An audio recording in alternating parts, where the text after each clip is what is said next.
खुर्शीद आलम हमें कराची कर रहे थे, मोहम्मद लुकमान हमें लाहौर से। दो बड़े शहर जहां पर सूरत हाल क्या थी वो हमने आपको दिखाई। इसी पर बात करने के लिए हमें ज्वाइन किया है माहिर मुआशरियात डॉक्टर शुजात मुबारक साहब ने। डॉक्टर साहब, बेहद शुक्रिया आपके वक्त का। जब भी आप आते हैं और आपसे महंगाई पर बात होती है थोड़ा सा हम डर जाते हैं, क्योंकि आप कहते हैं कि बस अभी आगे अच्छा नहीं होगा। तो मुझे ये बताएं कि महंगाई होते ही जा रही है, अगर यही रफ्तार रही महंगाई की तो इस स्पीड पर हम क्या देखें कि ईद पर आवाम को ना सब्जी मिलेगी ना फल मिलेंगे, ऐसी सूरत हाल हो सकती है? Thank you very much. सबसे पहले तो मैं आपको खराज तहसीन पेश करूंगा कि आप इस मसले को बतदरीज उठा रहे हैं और कम से कम लोग जो हमारे इक़्तिदार में बैठे हैं लोग उन तक उनके कानों में शायद कुछ ना कुछ आवाज़ पहुंच जाए।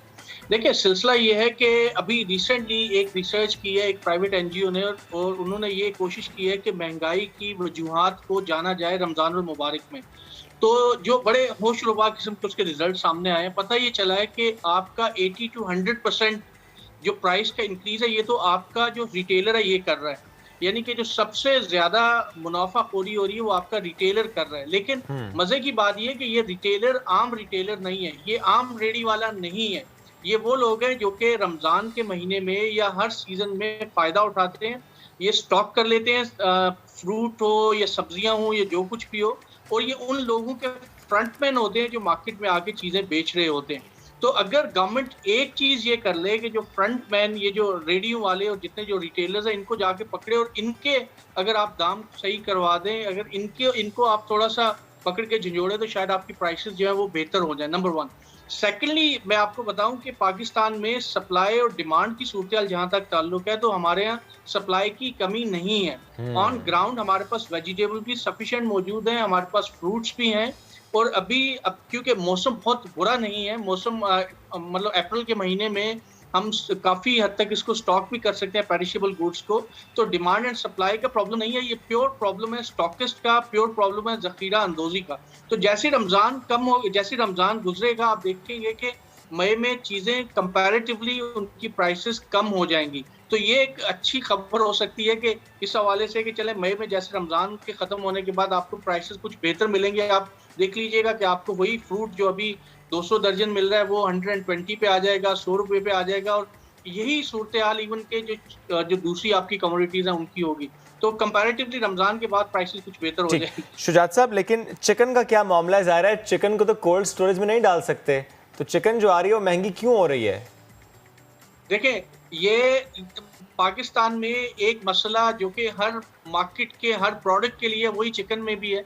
आपकी कार्टलाइजेशन का मसला जो शुगर से शुरू होता हुआ सीमेंट सेक्टर तक और स्टील सेक्टर तक पहुंचा था, वही चिकन में भी आ गया। आप जितने भी ये एसोसिएशन है ये चाहे जो भी कहती रहे, लेकिन गवर्नमेंट को भी पता है और गवर्नमेंट के पास ये रिपोर्ट्स मौजूद हैं कि इनकी एसोसिएशंस जानबूझ के प्राइसेस को इंक्रीज कर रही हैं और इस तरह से इसकी जो सप्लाई को कंट्रोल किया जा रहा है और इस तरह से चीज़ों को मैनिपुलेट किया जा रहा है कि इसके बावजूद कि हमारे पास बहुत चिकन की सप्लाई मौजूद है। और अगर आप पीछे जाएं, वो लोग जो लेकिन इसमें एक बात मुझे और बता दें, क्योंकि जब आपने कहा कि चीनी वाला ही मामला है, चीनी में तो हम देखते हैं कि ज़ाहिर है माफियाज की बात आती है, हम देखते हैं पॉलिटिशियंस खुद इन्वॉल्व होते हैं। क्या इस मामले में, यानी जब हम गोश्त की बात करें, चिकन की बात करें, तो क्या यहाँ पर भी ये मामला है?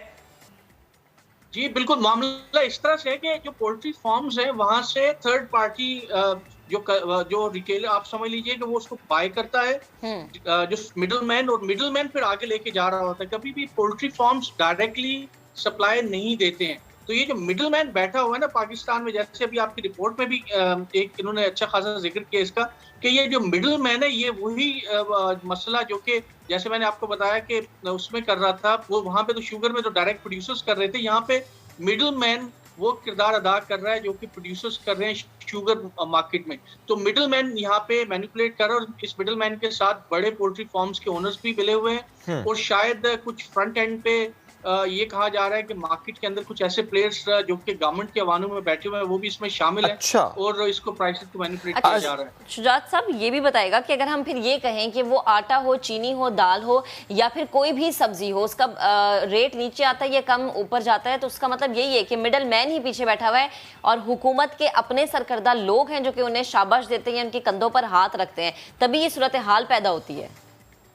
देखिए, ये क्लासिकल गवर्नेंस फेलियर है। ये आप किसी भी इकोनॉमिस्ट से पूछ रहे हैं कि पाकिस्तान में महंगाई, डिमांड एंड सप्लाई के साथ साथ गवर्नेंस की फेलियर का नतीजा है। अगर आप डिमांड एंड सप्लाई तो मौजूद है, इसको थोड़ा सा आप प्रॉपर्ली रेगुलेट करें, इन ग्रुप्स को थोड़ा सा गवर्नमेंट इस पे हाथ डाले, क्योंकि इनके अपने अवामी लोग बैठे हुए हैं, उनको थोड़ा सा टाइट करें तो आपकी प्राइसेस काफी हद तक कंट्रोल हो जाएंगी। मैं ये नहीं कह रहा कि महंगाई बिल्कुल कम हो जाएगी, लेकिन बहुत हद तक ये कंट्रोल हो जाएगी। कम से कम 50% इन्फ्लेशन आपका इससे कंट्रोल हो सकता है अगर गवर्नमेंट प्रॉपर्ली रेगुलेट करना शुरू कर दे। जी ठीक है डॉक्टर साहब, बेहद शुक्रिया, आप गुफ्तगू कर रहे थे और यकीनन मैन है जिसकी हम रोज़ाना की बुनियादों पर बात भी करते हैं, वो चाहे कोई आड़ती है या कोई भी जो कि गलत तरीके से मुनाफा कमा रहा है। ये एक होशरुबा बात है कि उनको जब तक कंट्रोल नहीं किया जाएगा तब तक चीज़ें कंट्रोल में नहीं कंट्रोल जिसने करना है थोड़ा काम उसको भी करना होगा।